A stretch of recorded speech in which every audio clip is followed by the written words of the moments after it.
সেই লোকটা সৌভাগ্যবান যার মৃত্যুর সাথে সাথে তার পাপের চ্যাপ্টার ক্লোজ হয়ে যায়। আল্লাহু আকবার। তাদেরকে এমন একটা অবস্থায় হয়তো রেখে যাচ্ছি যে আমার মৃত্যুর পর আমার শেখানো পথে তারা গুনাহ করতে থাকবে, ফলে আমার মৃত্যু হবে ঠিকই, কিন্তু আমার পাপের চ্যাপ্টারটা ক্লোজ হবে না। আল্লাহ বলেছেন ফামান যুহজিহা আনিন নার, যাকে জাহান্নাম থেকে দূরে রাখা হবে, ওয়া উদখিলাল জান্নাহ, জান্নাতে প্রবেশ করানো হবে, ফাকাদ ফাজ, সে সফল হয়েছে। সাফল্যকে কোনো দিন পার্থিব স্ট্যাটাস, সম্পদ, সৌন্দর্য, ক্ষমতা, খ্যাতি, কিভাবে কি অবস্থায় আগে মানুষ মৃত্যুবরণ করলো এর সাথে লিঙ্ক করা হয় নাই। সূরা বুরুজের মধ্যে দেখেন কি আশ্চর্য, একদল মুমিনকে অবিশ্বাসীরা সবাইকে অগ্নিকুণ্ডে নিক্ষেপ করে পুড়িয়ে মারার পর আল্লাহ তাআলা বলছেন যালিকাল ফাউজুল কাবীর, এটাই মহা সাফল্য। এখানে সাফল্য কোথায়? সাফল্য হচ্ছে এটাই যে তারা ইমানের উপর অটল থেকে মৃত্যুবরণ করতে পেরেছে, এটাই সাফল্য। ফলে তারা এর বিনিময়ে জাহান্নাম থেকে বেঁচে গিয়েছে, জাহান্নামের আগুন থেকে বেঁচে গিয়েছে। আমরা মা বাবা হিসেবে সন্তানদের সাকসেসের কথা যখন আসে, আমরা দুনিয়াবি সাকসেসের জন্য দ্বীনের সাকসেসের ডেফিনিশনটা বিসর্জন দিতে প্রস্তুত, কিন্তু যাদের দ্বীন শেখার কোনো প্রচেষ্টা নাই তারা খুব কঠিন বিপদের মধ্যে আছে, খুব কঠিন বিপদের মধ্যে আছে। দ্বীন শিক্ষাকে যারা তুচ্ছতাচ্ছিল্য করে, অনেক মানুষ আছে সমাজে যে আর কত তুমি শিখবা, এত দিন শিখে কি হবে, না এটা কখনোই বলা যাবে না। হ্যাঁ বলেন যে দিন শিক্ষার পাশাপাশি আমলও করো, ঠিক আছে, সুন্দর কথা, ইলম এবং আমাল দুইটা থাকতে হবে, কিন্তু দিন শিক্ষাকে কোনোভাবে নিরুৎসাহিত করা যাবে না, বিশেষত বর্তমান সময়ে। কারণ বর্তমান সময়টা হচ্ছে অজ্ঞতার সময়। এমন কোনো কথা আমি বলে ফেলতে পারি আল্লাহ সম্পর্কে, দিন সম্পর্কে, এমনকি কোনো মানুষ সম্পর্কে হতে পারে, এমন কিছু বললাম যেটা আল্লাহর কাছে অত্যন্ত অপছন্দনীয়। দিনের সুপ্রতিষ্ঠিত কোনো বিষয় নিয়ে ঠাট্টা বিদ্রুপ করা কুফরি কাজ, সাবধান। দাড়ি টুপি নিয়ে, হিজাব নিয়ে ব্যঙ্গ বিদ্রুপ করা, মুসলিম আইডেন্টিটির যে অংশ যেগুলো আছে, যেগুলো ইসলামের অবিচ্ছেদ্য অংশের, কোনটা নিয়ে কোনো ধরনের জোকস বানানো, ব্যঙ্গ বিদ্রুপ করা, এগুলো কিন্তু খুব সাংঘাতিক। আমার দেশে জোকস প্রচলিত আছে অনেক, ফেরেশতাদেরকে নিয়ে মানুষ জোকস বলে, আখিরাত নিয়ে মানুষ জোকস বলে। আল্লাহ আল্লাহ আমাদেরকে রক্ষা করেন। এবং এগুলো আমাদের রন্ধ্রে রন্ধ্রে এমনভাবে ঢুকে গিয়েছে আমরা কেউ রিয়েলাইজ করছি না এগুলো যে কুফরি কাজ। একদল আমরা মুসলিমরা বসে আছি কমেন্ট করে সম্মানে আঘাত হানার জন্য, তাও যার তার না, অনেক ইসলামিক ভালো আলেমদের সম্মান আঘাত করার জন্য। কোথায় আমাদের আখিরাতের ঈমান? আমরা বসে আছি আমাদের 10 আঙ্গুল নিয়ে, এই 10 আঙ্গুলে, হ্যাঁ মনে হতো যে 10 আঙ্গুলে তামার নখ কেন লাগানো হয়। এখন আপনার হাতের সামনে যখন আপনি কিবোর্ড নিয়ে বসেন, মনে হয় যেন রাসূল সাল্লাল্লাহু আলাইহি ওয়াসাল্লাম হাদিসের তাৎপর্যটা বুঝতে পারছেন। এই 10টা আঙ্গুল দিয়ে আমরা এই কিবোর্ডের উপর টাইপ করে আজকে আলেমদের গোশত খাচ্ছি, দায়ীদের গোশত খাচ্ছি, সেই আঙ্গুলগুলা। আলহামদুলিল্লাহ রাব্বিল আলামিন ওয়া সাল্লাল্লাহু সাল্লাম আলা নবিয়িনা মুহাম্মদ ওয়া আলা আলিহি ওয়া সাহবিহি আজমাইন। আমাদের আজকের আলোচনা একটা হাদিসকে নিয়ে, খুব সুন্দর চমৎকার একটা হাদিস, মুআয রাদিয়াল্লাহু আনহুর হাদিস, এবং অনেক বড় একটা হাদিস। সেখানে আল্লাহ রাসূল সাল্লাল্লাহু আলাইহি সাল্লাম তাকে প্রশ্ন করেছেন, মুআয রাদিয়াল্লাহু আনহু, যে কিভাবে সফল হব। সেটা তিনি যেই ভাষায় প্রশ্নটা করেছেন সাফল্য সম্পর্কে, সেই ভাষাটা থেকে আমরা ইসলামের সাফল্যের সংজ্ঞাটা জানতে পারি। প্রশ্নটা মূলত সাফল্য সম্পর্কে ছিল, এবং আল কোরআনে এভাবেই সাফল্যকে ডিফাইন করা হয়েছে, সেটা আমরা দেখব। এরপর রাসূলুল্লাহ সাল্লাল্লাহু আলাইহি ওয়াসাল্লামের জবাবে এই প্রশ্নের উত্তরে বেশ কিছু বিষয়ের কথা বললেন, বেশ কিছু কাজের কথা উল্লেখ করলেন। ফরজ কিছু কাজ, নফল কিছু কাজ, এবং বর্জনীয় কিছু বিষয়, করণীয় এবং বর্জনীয় দুই ধরনের বিষয় তিনি উল্লেখ করলেন। সব মিলিয়ে 10টা বৈশিষ্ট্যের কথা তিনি এখানে উল্লেখ করেছেন। আমরা এই 10টা বৈশিষ্ট্যের আলোকে কিভাবে আমরা মুসলিম হিসেবে সফল হব সেটা আজকে দেখব ইনশাআল্লাহ। আসুন আমরা আজকের আলোচনায় চলে যাই। আমরা হাদিসটাকে 4টা ভাগে, হাদিসটা আসলে 4টা ভাগ আছে, 4টা ভাগে ভাগ করে আমরা একটু একটু করে দেখব। তো প্রথম অংশটা এখানে নিয়ে এসেছি, যেহেতু অনেক বড় হাদিস, একসাথে সবটা আনা সম্ভব নয়। عن معاذ بن جبل رضي الله عنه قال قلت يا رسول الله أخبرني بعمل يدخلني الجنة ويباعدني من النار। মুআয রাদিয়াল্লাহু আনহু রাসূল সাল্লাল্লাহু আলাইহি ওয়াসাল্লাম খুব বেসিক একটা কোশ্চেন করলেন, হে আল্লাহর রাসূল, আমাকে এমন একটা আমলের কথা বলেন যেটা আমাকে জান্নাতে প্রবেশ করাবে এবং জাহান্নাম থেকে দূরে রাখবে। খুব বেসিক প্রশ্ন। এই জন্য রাসূলুল্লাহ সাল্লাল্লাহু আলাইহি ওয়াসাল্লাম বলেন, قال لقد سألت عن عظيم وإنه ليسير على من يسره الله تعالى عليه। যে তুমি তো একটা বিরাট গুরুত্বপূর্ণ একটা বিষয় প্রশ্ন করেছ, অত্যন্ত বড় একটা বিষয়, গুরুত্বপূর্ণ একটা বিষয়, তবে আল্লাহ যার জন্য একে সহজ করতে চান তার জন্য বিষয়টা সহজ। বিষয়টা মনে হতে পারে খুব কঠিন, একদিক থেকে খুব কঠিন, অত্যন্ত গুরুত্বপূর্ণ ব্যাপার, আবার আরেক দিক থেকে আল্লাহ সহজ করে দিলে, আল্লাহ তৌফিক দিলে এটা সহজ হয়ে যাবে। এরপর তিনি 4টা কথা বলেছেন, অথবা 4টা প্যারাগ্রাফ বলেছেন। এখানে প্রথম প্যারাগ্রাফটা আছে, প্রথম প্যারাগ্রাফে শুধুমাত্র ইসলামের 5টা স্তম্ভ রাসূলুল্লাহ সাল্লাল্লাহু আলাইহি ওয়াসাল্লাম উল্লেখ করেছেন। তা'বুদুল্লাহ লা তুশরিকু বিহি শাইআ, আল্লাহর ইবাদত করবে, তার সাথে কাউকে শরীক করবে না, কোনো কিছুকে শরীক করবে না। তুকিমুস সালাহ, সালাত কায়েম করবে, তুতিজ যাকাত, যাকাত দিবে, তাসুম রমাদান, রমাদান রোজা রাখবে, এবং তাহাজুল বাইত, এবং আল্লাহর ঘরের হজ করবে। ইসলামের 5টা স্তম্ভ, সেটা আমরা আমাদের 2 এবং 3 নম্বর হাদিস ইমাম নববীর সংকলনের আমরা জেনে এসেছি। আসুন আমরা দেখি, প্রথমে যে জিনিসটা দেখব আমরা, এখানে অনুবাদটা দেওয়া আছে। প্রথমে যে জিনিসটা দেখব যে আমরা এই যে প্রশ্নটা, মুআজ্জাজুল্লাহন প্রশ্নটা, আমরা কেন বলছি সাফল্য সম্পর্কে প্রশ্ন করেছেন তিনি, যে সফল মুসলিম কে, কীভাবে মুসলিম হিসেবে সফল হব, কিন্তু প্রশ্নের ভাষা ছিল জান্নাতে প্রবেশ করাবে এবং জাহান্নাম থেকে দূরে রাখবে। কি আমাকে জান্নাত প্রবেশ করে জাহান্নাম থেকে দূরে রাখবে, এটাকেই সাফল্য বলছে। দলিল হচ্ছে আল কোরআনের আয়াত, ফামান যুহজিহা আনিন নারি ওয়া উদখিলাল জান্নাতা ফাকাদ ফাজ। যাকে জাহান্নাম থেকে দূরে রাখা হয়, যাকে জাহান্নাম থেকে দূরে রাখা হবে এবং জান্নাতে প্রবেশ করানো হবে, সেই হচ্ছে সফল। এটাকে ফাউজ বলা হয়, ফাউজ। কাজেই সাফল্যের সংজ্ঞা এই জায়গায় চলে এসেছে। আর কোনো কিছু দিয়ে সাফল্য বিচার করা যাবে, পৃথিবীতে এমনকি মুসলিমদের অবস্থা দিয়েও তাদের সাফল্য বিচার করা যাবে না। যুগে যুগে নবী রাসূল এবং নবী রাসূল অনুসারীরা সবাই কিন্তু সব যুগে সমান অবস্থায় ছিলেন না। এমনকি এমন নবী এসেছেন পৃথিবীর বুকে যাকে হত্যা করা হয়েছে, এমন নবী পৃথিবীতে এসেছেন যাকে হত্যা করা হয়েছে, যদিও তারপর ওই জাতির কাছ থেকে আল্লাহ সুবহানাহু ওয়া তাআলা প্রতিশোধ নিয়েছেন। কিন্তু দেখেন, নবী রাসূলরা হচ্ছে মানুষের মধ্যে, মানুষের যে স্তরগুলো আছে আমাদের সর্বোত্তম সর্বশ্রেষ্ঠ স্তর, অথচ তারাও আপাত দৃষ্টিতে মানুষের বিচারে, জাগতিক বিচারে অবিশ্বাসীদের হাতে সম্পূর্ণ পরাজিত হতে পারে, যদি শুধুমাত্র বাহ্যিক পরিণতিটা, পার্থিব পরিণতিটাকে আমরা চূড়ান্ত মাপকাঠি হিসেবে দাঁড় করাই। কিন্তু ইসলাম সেটাকে সাফল্যের মাপকাঠি হিসেবে, সাকসেসের মাপকাঠি হিসেবে দাঁড় করায় নাই। এখানে অবিশ্বাসীদের সাথে আমাদের বড় পার্থক্য।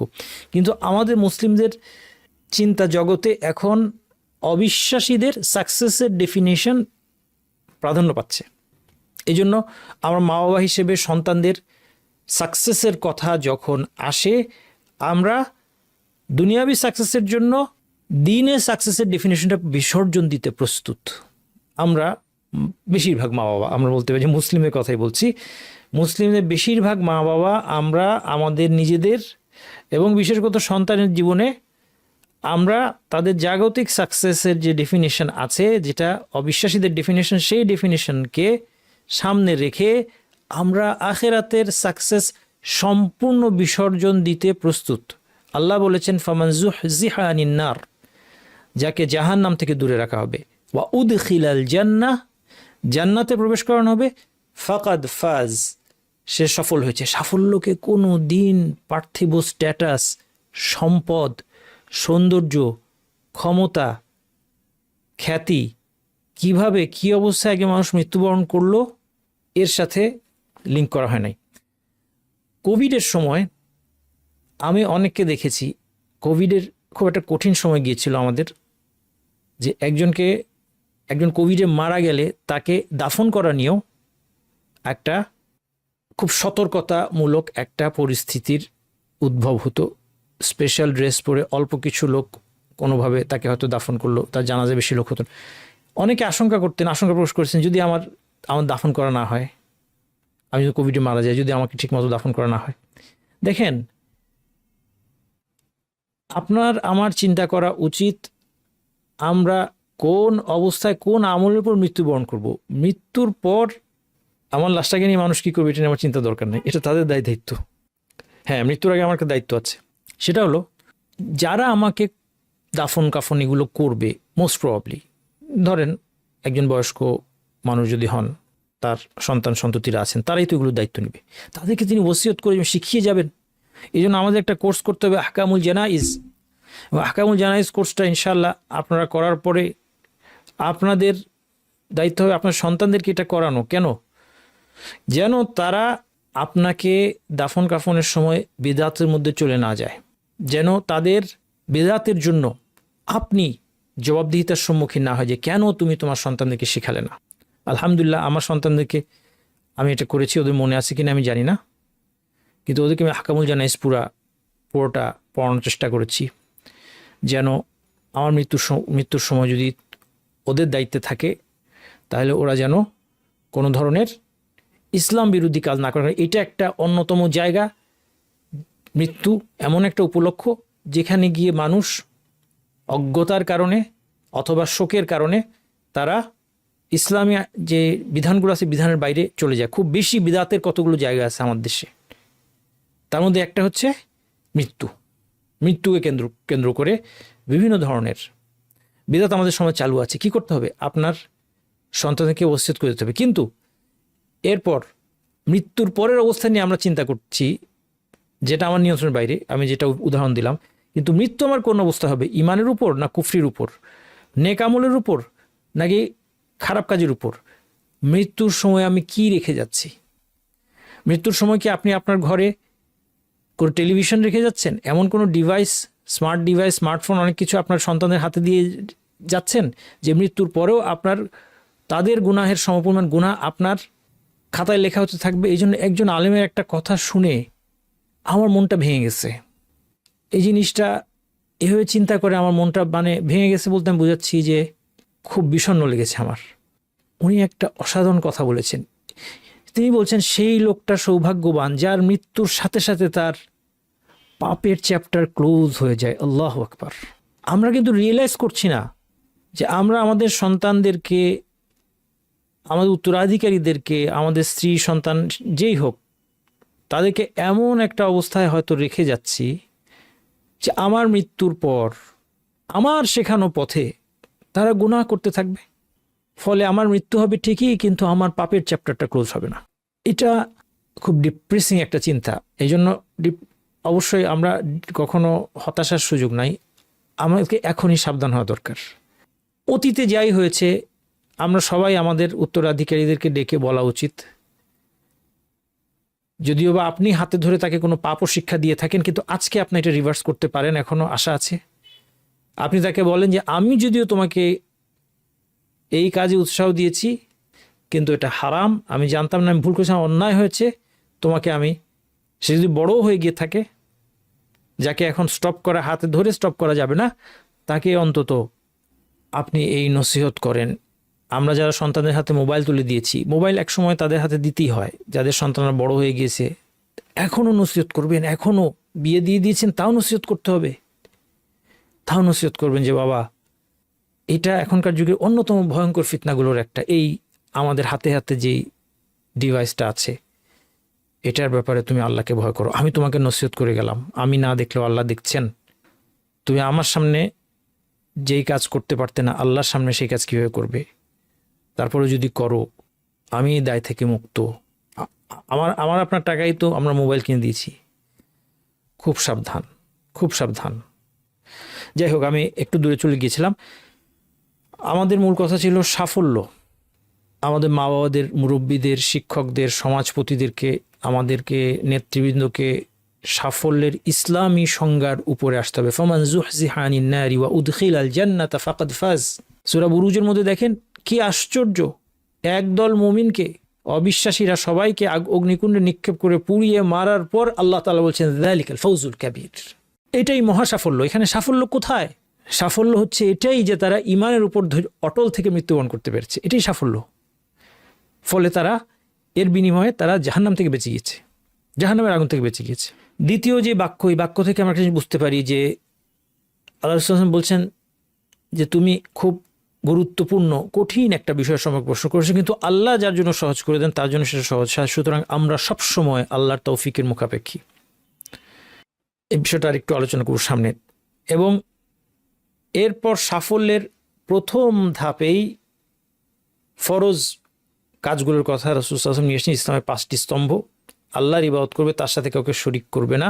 আশহাদু আল্লা ইলাহা ইল্লাল্লাহ ঘোষণা দেওয়ার মাধ্যমে এটাই দিই। মুহাম্মদ রাসূলুল্লাহ, এই সাক্ষ্য আমরা দিই, কিন্তু এটা এখানে বলা হয়নি, কারণ একটা সাক্ষ্য আরেকটার সাথে, সাক্ষ্যের সাথে ওতপ্রোতভাবে জড়িত, কয়েনের এপিটোপিট। কারণ যখন আমি ঘোষণা দিলাম একমাত্র আল্লাহর ইবাদত করবো, আর কারো ইবাদত করবো না, ইবাদতটা কার দেখানো পথে করব?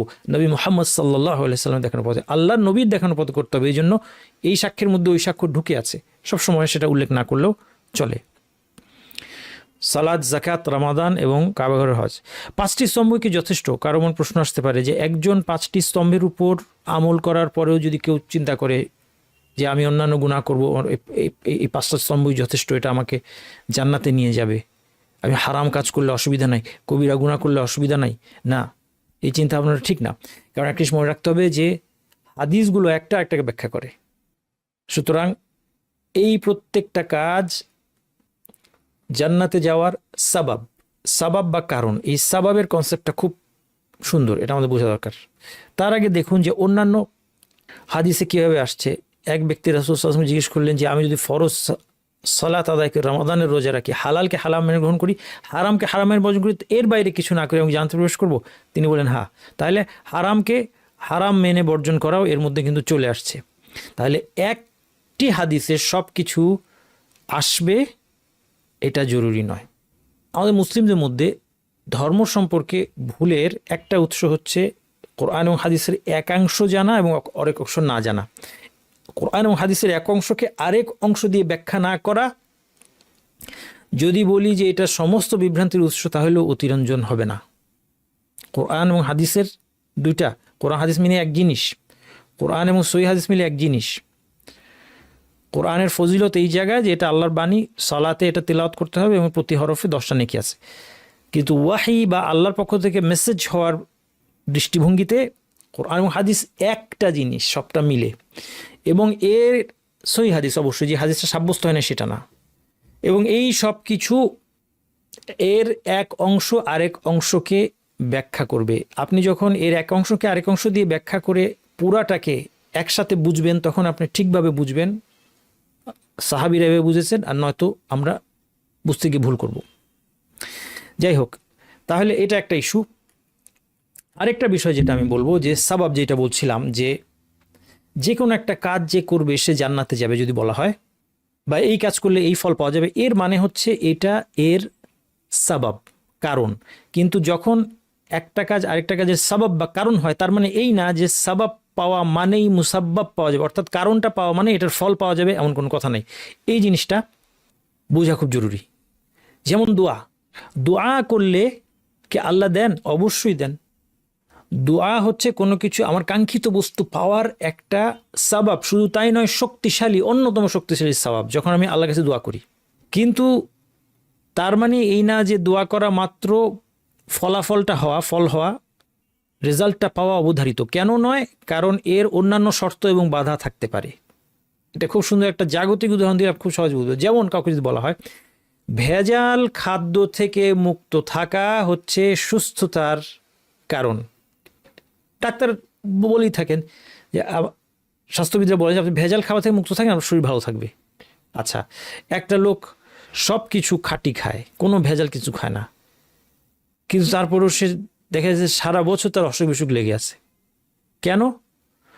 কারণ অনুসন্ধান করতে গিয়ে দেখা গেল যে সে খাঁটি জিনিস খাচ্ছে ঠিকই, কিন্তু হতে পারে সে এমন পরিবেশে এমন পরিবেশে বসবাস করছে যেখানে চারিদিকে রোগ জীবাণু কারণে সারাক্ষণ তার রোগ লেগে আছে। তাহলে যত ভালো খাবারই সে খাক, কোনো লাভ হবে না। অথবা সে খালি বসে বসে খায়। একটা লোক যদি বসে বসে কোনো কাজকর্ম না করে, ব্যায়াম না করে, এক্সারসাইজ না করে, বসে বসে যদি সে খালি খাঁটি খাবার খায়, সে কি সুস্থ থাকবে? এতে ডাক্তার বলবে যে আপনি তো নিজেকে আপনার আত্মহত্যার পথ বেছে নিয়েছেন, আপনি শুধু বসে বসে খাচ্ছেন, এগুলোকে বার্ন করছেন না, আপনি কাজ করছেন না। আচ্ছা, আবার কেউ যদি সারাদিন ব্যায়াম করে কিন্তু ঠিক মতো না খায়, উল্টাপাল্টা খায়, সে অসুস্থ হয়ে পড়বে। তার মানে কি বলা যায় যে ব্যায়াম করলে লাভ নাই? না, ব্যায়াম করলে অবশ্যই লাভ আছে। শরীর চর্চা করলে অবশ্যই শরীর ভালো থাকার সাবাব, খাঁটি খাবার খাওয়া শরীর ভালো থাকার একটা সাবাব ইত্যাদি, শৃঙ্খলা, পর্যাপ্ত ঘুম।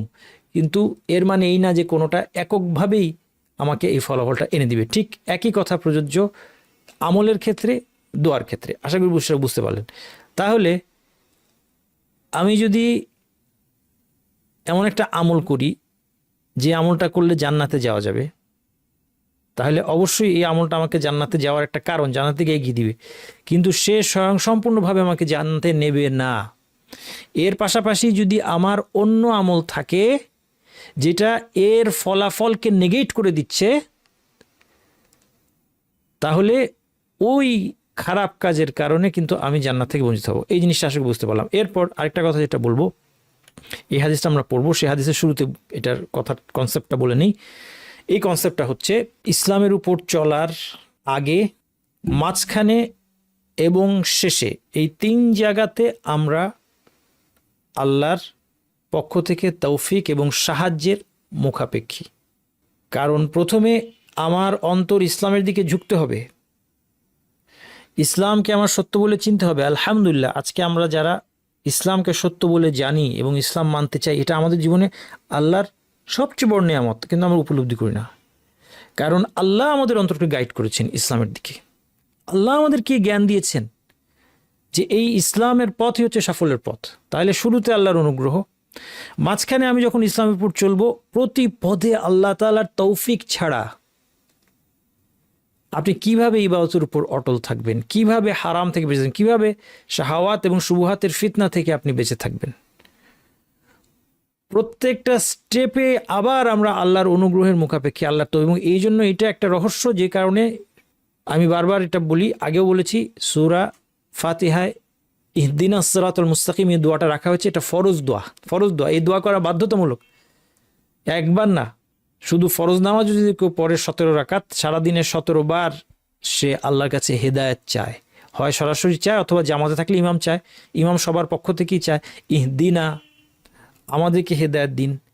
এত গুরুত্বপূর্ণ দোয়া, সাধারণত আমরা অমনোযোগী হয়ে এই দোয়াটা করি এবং এর জন্য এর কাঙ্ক্ষিত সুফল আমরা পাই না।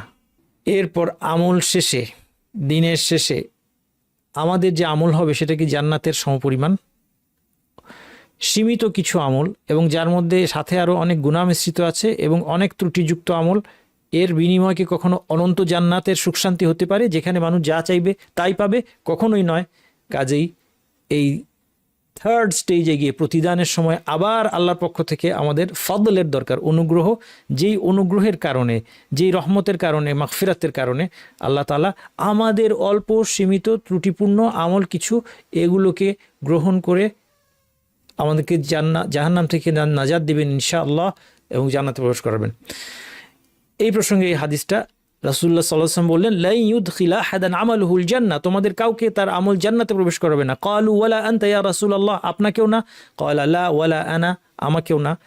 ইল্লা আন ইয়াতাগাম্মাদানি আল্লাহু বিফাদলিন ওয়া রাহমা, আল্লাহ তার অনুগ্রহ এবং দয়া, অন্য হাদিসে যে মাগফিরাতে ওয়া রাহমা, ক্ষমা এবং দয়ার দ্বারা আমাকে একদম ঘিরে না নিলে আমি জান্নাতে যেতে পারবো না। কাজেই সাদ্দিদু ফাসাদ্দিদু, সুতরাং ভারসাম্যপূর্ণ পথে আল্লাহর ইবাদত করো, মানে অতিরিক্ত করতে যাও না। তুমি মনে করো না যে অতিরিক্ত ইবাদত করে তুমি জান্নাত ছিনিয়ে আনবে, এরকম কোনো সুযোগ নাই। শেষমেশ আল্লাহর দয়া প্রয়োজন হবে, এই জন্য বাড়াবাড়ি করার দরকার নাই। তোমার সাধ্যের মধ্যে ফরজ দায়িত্ব তো অবশ্যই পালন করতে হবে, এর পাশাপাশি নফল এক্সট্রা ইবাদত করার সময় তুমি একটা লিমিটের মধ্যে ভারসাম্যপূর্ণ পন্থায় সেটা করো। ওয়া কারিবু, এবং সঠিকতার কাছাকাছি যাওয়ার চেষ্টা করো। ওয়ালা ইয়াতামান্না আহাদুকুমুল মাউত, তোমাদের কেউ যেন মৃত্যু কামনা না করে। ইম্মা মুহসিনান ফালাআল্লাহু আন ইয়াজদাদা খায়রান, সে হতে পারে সে সৎকর্মশীল, ফলে সে দীর্ঘ জীবন পেলে আরও বেশি ভালো কাজ করবে। ওয়া ইম্মা মুসিআন, অথবা সে যদি পাপী হয়, ফালাআল্লাহু আন ইয়াস্তাতিব, তাহলে আশা করা যায় যে সে আল্লাহর কাছে ক্ষমা চেয়ে ফিরে আসবে।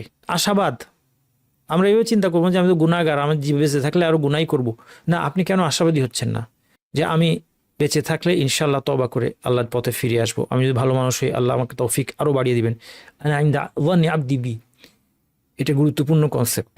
আল্লাহ সম্পর্কে আপনি যে ধারণা করবেন সেরকম আল্লাহকে পাবেন। আল্লাহর সঙ্গে ভালো ধারণা করেন সব সময়। আল্লাহ সম্পর্কে ভালো ধারণা নিয়ে অসাধারণ একটা হাদিস আছে, এটা আজকে বলবো না, আজকে এটা বলে দিলে মজাই নষ্ট, ইনশাআল্লাহ আরেকদিন বলতে হবে। আল্লাহ থেকে দিক নির্দেশন তৌফিকের একটা খুব সুন্দর দোয়া, এটা আপনারা শিখে নেবেন এবং করবেন। রব্বি আইনি ওয়ালা তুইন আলাই, আল্লাহ আমাকে সাহায্য করেন, আমার বিরুদ্ধে কাউকে সাহায্য করেন না। ওয়ানসুরনি ওয়ালা তানসুর আলাই, ওয়ামকুরলি ওয়ালা তামকুর আলাই, আমার জন্য কৌশল করেন, আমার বিরুদ্ধে কৌশল করবেন না। ওয়াহদিনি ওয়ায়াসসিরিল হুদা লি, আমাকে হেদায়েত দিন ও হেদায়েতকে আমার জন্য সহজ করে দিন। এটা হচ্ছে হেদায়েতের দোয়া। আর আশেপাশে যেগুলো আছে সেগুলিও অনেক সুন্দর। ওয়ানসুরনি আলামান বাগা আলাই, যে আমার প্রতি অন্যায় করেছে তার বিরুদ্ধে আমাকে সাহায্য করেন। রব্বি জাআলি লাকা শাক্কারান লাকা যাক্কারান রাহাবান লাকা মিতওয়াআন, আল্লাহ আমাকে আপনার জন্য অধিক শুকরকারী, আপনাকে বেশি বেশি স্মরণকারী, আপনাকে ভয়কারী, মিতওয়াআন আপনার অনুগত, ইলাইকা মুখবিতান আপনার প্রতি বিনীত, লাকা আওয়াহান মুনিবান এবং আপনার কাছে অধিক দোয়াকারী, আপনার অভিমুখী বানিয়ে দিন। রব্বি তাকাব্বাল তাওবাতি, হে রব আমার তওবা কবুল করেন। ওয়াগসিল হাওবাতি, আমার গুনাহগুলো মাফ করে দেন। আজিব দাওয়াতি, আমার দোয়া দোয়ায় সারা দেন, সাব্বিত হুজ্জাতি, আমার প্রমাণকে শক্তিশালী করেন, ওয়াহদি কলবি, আমার কলবকে হেদায়েত দেন, ওয়াসাদ্দিদ লিসানি, আমার জিহ্বাকে ঠিক করে দেন, ওয়াসলুল সাখিমাতা কলবি, আমার অন্তরে যে ঘৃণা বিদ্বেষ এবং খারাপ জিনিস, অন্তরের রোগ আছে, এগুলোকে আপনি বের করে নিয়ে যান। ইসলামের 5টি স্তম্ভের মধ্যে এখান থেকে আমরা এটাও বুঝতে পারি, দেখেন সবচেয়ে আগে ফরজগুলো করতে হবে। যেই মূলনীতিটা আমরা আগে এস্টাবলিশ করে এসেছি, ওয়ালিদ হাদিসের মধ্যে আমরা পড়ে এসেছি যে একজন মানুষ আল্লাহর নৈকট্য অর্জন করতে চাইলে ফরজ বাদ দিয়ে নফলের পিছনে ছুটে কোনো লাভ নাই। আগে তাকে দেখতে হবে আল্লাহ কোন কোন জিনিস আমার বাধ্যতামূলক করেছেন, তাই খুঁজে দেখতে হবে, জ্ঞান অর্জন করতে হবে। আমরা অনেক সময় চোখ বন্ধ করে তারপরে বলি যে এটা তো আমি জানি না, এটা তো আমি জানতাম না। না জানাটাও আমার একটা অপরাধ হতে পারে। কেন আমি জানার চেষ্টা করলাম না, কেন আমি জ্ঞান অর্জন শুরু করলাম না? অন্তত জ্ঞান অর্জন যদি আমি শুরু করি, যেখান থেকে আমি জানতে পারবো, এই পথে যদি আমি হাঁটতে শুরু করি, তাহলে আল্লাহকে একটা এক্সকিউজ দেওয়ার সুযোগ থাকতে পারে যে আল্লাহ আমি চেষ্টা করেছি কিন্তু আমার কাছে এই মাসালাটা পৌঁছায় নাই। কিন্তু যাদের দিন শেখার কোনো প্রচেষ্টা নাই, তারা খুব কঠিন বিপদের মধ্যে আছে, খুব কঠিন বিপদের মধ্যে আছে। দিন শিক্ষাকে যারা তুচ্ছতাচ্ছিল্য করে, অনেক মানুষ আছে সমাজে যে আর কত তুমি শিখবা, দিন শিখে এত দিন শিখে কি হবে, না এইটা কখনোই বলা যাবে না। হ্যাঁ বলেন যে দিন শিখার পাশাপাশি আমলও করো, ঠিক আছে, সুন্দর কথা, ইলম এবং আমাল দুইটা থাকতে হবে, কিন্তু দিন শিক্ষাকে কোনোভাবে নিরুৎসাহিত করা যাবে না, বিশেষত বর্তমান সময়ে। কারণ বর্তমান সময়টা হচ্ছে অজ্ঞতার সময়, চরম অজ্ঞতার সময়। আমরা যে কত অজ্ঞ দিন সম্পর্কে আমরা নিজেরাও জানি না। দিন শিখতে হবে এবং দিন শেখার পরে আমাদের প্রথম শিখতে হবে কি, আমার উপর কি বাধ্যতামূলক ফরজ দায়িত্ব। শুধু 5টা স্তম্ভ না, 5টা স্তম্ভের বাইরে আরও অনেক ফরজ দায়িত্ব আমার উপর আছে। কবিরা গুনাহগুলো কি, এগুলো আমাদেরকে জানতে হবে। হারাম কাজগুলো কি, নিষিদ্ধ কাজগুলো কি, এগুলো আমাদেরকে জানতে হবে এবং এগুলো থেকে বেঁচে থাকতে হবে। এরপর এর পাশাপাশি সাধ্যমতো নফল ইবাদত করতে হবে। এবং সবচেয়ে আগে দেখেন এখানে তাওহীদের কথা এসেছে, তাওহীদের কথা বারবার বলা দরকার। তাওহীদের কথা বলতে কখনো বা শুনতে কখনো বিরক্ত হবেন না।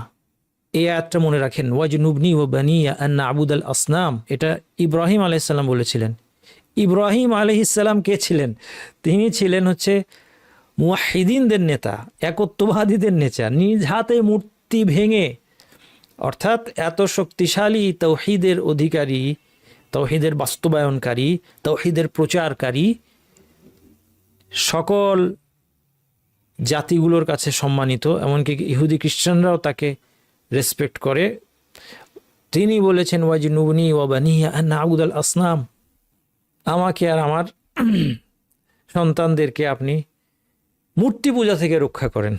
মূর্তি পূজার ভয় ইব্রাহিম আলাইহিস সালামের ছিল, মূর্তি পূজার ভয়। অথচ আজকে আমরা মনে করছি যে মূর্তি পূজা অনেক এই শিরক, এটা সহজ জিনিস, এটা মানুষ এখন বুঝে ফেলেছে। শিরক নিয়ে এত কথা বলার দরকার নাই, মূর্তি পূজা নিয়ে এত কথা বলার দরকার নাই।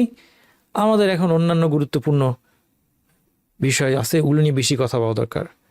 পলিটিক্স নিয়ে বেশি কথা বলা দরকার, ইকোনমিক্স নিয়ে বেশি কথা বলা দরকার না। ইব্রাহিম আলাইহিস সালামের দোয়া থেকে আমরা বুঝতে পারি যে তাওহীদের গুরুত্ব কোনো দিনও কমবে না। আর যখন তাওহীদের গুরুত্ব কমে যাবে, তাওহীদ যখন মানুষ শিখবে না এবং তাওহীদ যে লা ইলাহা ইল্লাল্লাহর মূল বক্তব্য এটা যখন বুঝবে না, তখন বিভিন্ন বিভ্রান্তি জন্ম নেবে। যাই হোক, এই জন্য সবচেয়ে তাওহীদ, খুব দ্রুত আপনাদেরকে তাওহীদ মনে করিয়ে দিই, দোয়া একমাত্র আল্লাহর কাছে হবে। কোনো ইবাদতে আল্লাহ ছাড়া কারো কোনো অংশ নেই, এমনকি কারো প্রশংসাও চাওয়া যাবে না ইবাদতের মাধ্যমে। কোনো কবর, মাজার, ওয়ালি, পীর, মুর্শিদের কাছে দোয়া করা শিরক। তাবিজ, কবজ, আংটি, পাথর, গাছ থেকে বরকত নেওয়া, শরীয়ত ছাড়া কোনো উৎস থেকে বিধান চাওয়া, এটাও শিরক। ডাক্তার না থাকলে রোগী মারা যেত, এই জাতীয় বক্তব্য আমরা বলে থাকি, এগুলো শিরকুল আলফাজ, এক ধরনের শিরক। সব বড় শিরক হবে এমন কথা নাই। জাদুটোনা, শিরক এবং কুফরি কাজ, যেটা বাংলাদেশে ওয়াইড স্প্রেড। আল্লাহর পাশাপাশি গাউস কুতুবরা বিশ্ব নিয়ন্ত্রণ করেন মনে করা শিরক। এগুলো কিন্তু সমাজে এই কনসেপ্টগুলো ছড়িয়ে আছে, ভয়ানকভাবে ছড়িয়ে আছে, যে গাউস কুতুবেরা আল্লাহর স্পেশাল বান্দা, তারা আল্লাহর ওয়ালি, তারা বিভিন্ন পৃথিবীর বিভিন্ন জিনিস তার নিয়ন্ত্রণ করছেন। আল্লাহ ছাড়া অন্য কারো জন্য জবে মানত করা শিরক, জ্যোতিষী, গণক, রাশিচক্র, গায়েবের জ্ঞান সংক্রান্ত একটা শিরকের বিশাল চ্যাপ্টার আছে, যেখানে অনেকে আমরা চলে যাই। এইবার ফরজের পরে রাসূল সাল্লাল্লাহু আলাইহি সাল্লাম নফলের কাছে আসলেন। আবওয়াবুল খাইর, কল্যাণের দরজা, এটা নিয়ে আমরা আগে আলোচনা করছি, এখানে আজকে আরও কিছু কথা অ্যাড হবে। তিনি বললেন, আলা আদুল্লুকা আলা আবওয়াবিল খাইর, কল্যাণের দরজাগুলো দেখাবো না তোমাকে? সাওমু জুন্না, 3টা কল্যাণের দরজা। তাহলে 5টা স্তম্ভ, দেখেন 10টা পাবো আমরা, 5টা স্তম্ভ আসলো। এইবার 5টা স্তম্ভ হচ্ছে ফরজ, এবার 3টা নফল কাজের কথা স্পেশালি তিনি বলছেন, এগুলোকে আবওয়াবুল খাইর বলছেন।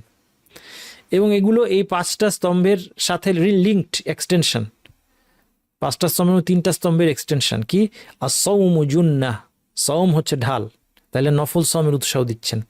ওয়াসসাদাকাতু তুতফিউল খাতিআতা কামা ইউতফিউল মাউন নার, সাদাকা করা, আল্লাহর রাস্তায় দান করা, এটা গুনাহকে নিভিয়ে দেয় যেভাবে পানি আগুনকে নিভিয়ে দেয়। তাহলে যাকাতের পর নফল সাদাকা। ওয়া সালাতুর রাজুলি মিন জাওফিল লাইল, রাতের গভীরে একজন বান্দার সালাত, ব্যক্তির সালাত, তাহাজ্জুদের উৎসাহ দিচ্ছেন। কিয়ামুল লাইল, এবং তিনি পাঠ করলেন কিয়ামুল লাইলের আয়াত, তাতাজাফা জুনুবুহুম আনিল মাদাজি'i ইয়াদউনা রাব্বাহুম খাউফান ওয়া তামআ, নামাজের জন্য তাদের পাশ আল্লাহ প্রশংসা করেছেন, যারা কিয়াম করে তাদের প্রশংসা করেছেন। তাদের পাশ বিছানা থেকে আলাদা হয়, তাদের বিছানার থেকে আল্লাহর সামনে দাঁড়ানো তাদের কাছে বেশি প্রিয়, তারা ভয় এবং আশা নিয়ে আল্লাহকে ডাকে, তাদের রবকে ডাকে। ফালা তা'লামু নাফসুম মা উখফিয়া লাহুম মিন কুররাতি আ'য়ুন, আমি তাদের, ওয়ামিম্মা, এর আগে আরেকটা আছে ওয়ামিম্মা রাযাকনাহুম ইউনফিকুন, তাদেরকে, তারা তাহাজ্জুদ পড়ে, সালাত আদায় করে এবং দান করে, আর কেউই জানে না তার জন্য চোখ জুড়ানো কি রাখা আছে, জাযাআম বিমা কানু ইয়ামালুন, তাদের উপহার হিসেবে। রাসূলুল্লাহ সাল্লাল্লাহু আলাইহি ওয়াসাল্লাম বলছেন অন্য হাদিসে, ইন্না ফিল জান্নাতি গুরফাতান ইউরা যাহিরুহা মিন বাতিনিহা ওয়া বাতিনুহা মিন যাহিরিহা, জান্নাতে এমন বাসা আছে যার বাইরের দিক ভিতর থেকে এবং ভিতরটা বাইরে থেকে দৃশ্যমান। আ'আদ্দাহা আল্লাহু লিমান আত'আমা তা'আম ওয়া আলানা আল কালাম ওয়া তাবা সিয়াম ওয়া সাল্লা ওয়ান নাসু নিয়াম, এটা ওই সমস্ত লোকজন যাদের এই 4টা বৈশিষ্ট্য আছে, তারা খাবার খাওয়ায়, নরম কথা বলে, নিয়মিত রোজা রাখে, অর্থাৎ ফরজের পর বেশি বেশি নফল রোজা রাখে, এবং সাল্লা ওয়ান নাসু নিয়াম, মানুষ যখন ঘুমিয়ে থাকে তখন সালাত আদায় করে। কতই সৌভাগ্যবান আপনি যদি এই লোকদের দলে আসতে পারেন, কতই না সৌভাগ্যবান আপনি। আসসাওমু জুন্নাহ, আসসাওমু জুন্নাতুন মিনান নারি কা জুন্নাতি আহাদিকুমিল কিতাল, যুদ্ধে যেভাবে মানুষের ঢাল থাকে এইভাবে রোজা মানুষকে জাহান্নাম থেকে বাঁচায়। আসসিয়ামু জুন্নাহ হিসনুন হাসিনুন মিনান নার, এবং একটা অন্য হাদিসে বলছেন শক্তিশালী দুর্গ।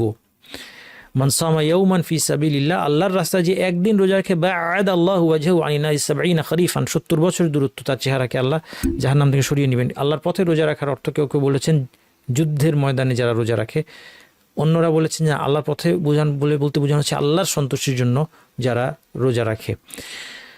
দান করা, আল্লাহ সুবহানাহু ওয়া তাআলা দেখেন দানশীলদের সম্পর্কে বলছেন, মাসালুল্লাযিনা ইউনফিকুনা আমওয়ালাহুম ফি সাবিলিল্লাহ, যে আল্লাহর পথে তাদের সম্পদ ব্যয় করে, উদাহরণ কি, কামাসালি হাব্বাতিন, একটা বীজের মতো, আম্বাতাত সাবআ সানাবিলা ফি কুল্লি সুমরাতিন মিআতু হাব্বা, তার থেকে 7টি শীষ বের হয়েছে এবং প্রত্যেকটায় 100 করে দানা আছে, 700 গুণ।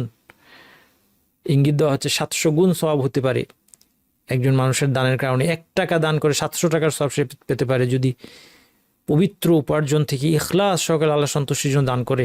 ওয়াল্লাহু ইউদাইফু লিমান ইয়াশা, এরপর আল্লাহ ইঙ্গিত দিয়ে দিলেন যে আল্লাহ আরও বেশি গুণ যাকে ইচ্ছা বহুগুণ বাড়িয়ে দেন। 700-এর মধ্যে সীমাবদ্ধ থাকবে এমন কোনো কথা নাই।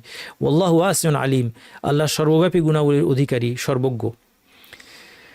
রাসূল সাল্লাল্লাহু আলাইহি ওয়াসাল্লাম বলেছেন, কুল্লু মরিইন ফি যিল্লি সাদাকাতিহি হাত্তা ইউফসালা বাইনান নাস, মানুষের মধ্যে বিচার শেষ না হওয়া পর্যন্ত প্রত্যেক ব্যক্তি তার সাদাকার ছায়ার মধ্যে থাকবে। আও ক্বালা ইউহকামু বাইনান নাস, আল্লাহু আকবার। ইন্নাল মুত্তাকিনা ফি জান্নাতি ওয়া উয়ুন, মুত্তাকিরা বহু উদ্যান এবং ঝর্ণার মধ্যে থাকবে। আখিদিনা মা আতাহুম রাব্বুহুম ইন্নাহুম কানু ক্বাবলা যালিকা মুহসিনিন, তাদের রব তাদেরকে যা দিবেন তারা তা গ্রহণ করবে, নিশ্চয়ই তারা পূর্বে সৎকর্মশীল ছিল। কানু কালিলাম মিনাল লাইলি মা ইয়াহজাউন, রাতে তারা অল্প ঘুমাতো। এই আয়াতের আরেকটা ব্যাখ্যা আছে, এটা একটা ব্যাখ্যা, রাতের অল্প সময় তারা ঘুমাতো। আরেকটা ব্যাখ্যা হচ্ছে এরকম রাত খুব কমই গিয়েছে যে পুরা রাত, সারা রাত ঘুমিয়ে কাটিয়েছে, তাহাজ্জুদ পড়ে নাই, এরকম রাতের সংখ্যা কম তাদের জীবনে। ওয়াবিল আসহারি হুম ইয়াস্তাগফিরুন, এবং রাতের শেষ প্রহরে তার কাছে ক্ষমা চাইতো। আমি সবসময় আপনাকে বলি, আমার নিজের জন্য এবং আপনার আমার পরিবারের জন্য আপনাদের জন্য ওসিয়ত, ফজরের সালাতে যদি উঠতেই হয় একটু আগে উঠলেও তো 2 রাকাত সালাত আদায় করা যায়। 2 রাকাত দিয়ে কেন আমরা সবাই তাহাজ্জুদ শুরু করি না? আমাদের কি এক্সকিউজ আছে তাহাজ্জুদ না পড়ার? হ্যাঁ, কোনো গুনাহ হচ্ছে না, কিন্তু আমরা কত বড় কল্যাণ হারাচ্ছি। এটা তো জান্নাতীদের মুত্তাকিদের বৈশিষ্ট্য। আফদালুস সালাতি বাদাল ফরিদ সালাতুল লাইল, ফরজ সালাতের পর সর্বোত্তম সালাত হচ্ছে রাত্রির সালাত। আলাইকুম কিয়ামুল লাইল হুদাবুস সালিহিন ক্বাবলাকুম, এটা তোমাদের পূর্ববর্তী নেককারদের অভ্যাস। কুরবাতুন ইলা রাব্বিকুম, তোমাদের রবের নৈকট্যের উপায়। মাগফিরাতুন লিস-সাইয়্যাত, গুনাহ মাফের কারণ। ওয়া মানহাতুন লিল ইসমি, পাপ থেকে বিরত রাখে। যারা তাহাজ্জুদ টার্গেট করে, তাহাজ্জুদ অভ্যাস করে, তাহাজ্জুদ পড়ে, তাদের কিন্তু আল্লাহ সুবহানাহু ওয়া তাআলার সাথে একটা আত্মিক সম্পর্ক তৈরি হয়, তাদের ঈমান শক্তিশালী হয় এবং পাপ পঙ্কিলতা তাদের অন্তরকে কম প্রভাবিত করে, তাদের পাপ কাজের টেম্পটেশন কমে আসে আস্তে আস্তে। আলহামদুলিল্লাহ। মান কাম ইয়াশি আয়াতিন লাম ইউকতাব মিনাল গাফিলিন, 10টা আয়াত দিয়ে যদি কেউ কিয়াম করে সে গাফিলদের দলে অন্তর্ভুক্ত হবে না। ওমান কামা বিমিআতি আয়া, 100 আয়াত পড়লে কুতুবিল কানিতিন, তা অবিচল আল্লাহর আনুগত্যে অবিচল ব্যক্তিদের দলে লিখিত। ওমান কামা বি আলফি আয়াতিন কুতুবিল মুকান্তিরিন, 1000 আয়াত দিয়ে যদি কেউ কিয়াম করে তাকে কিনতার পরিমাণ, মানে বিপুল পরিমাণ স্বর্ণকে কিনতার বলা হয়।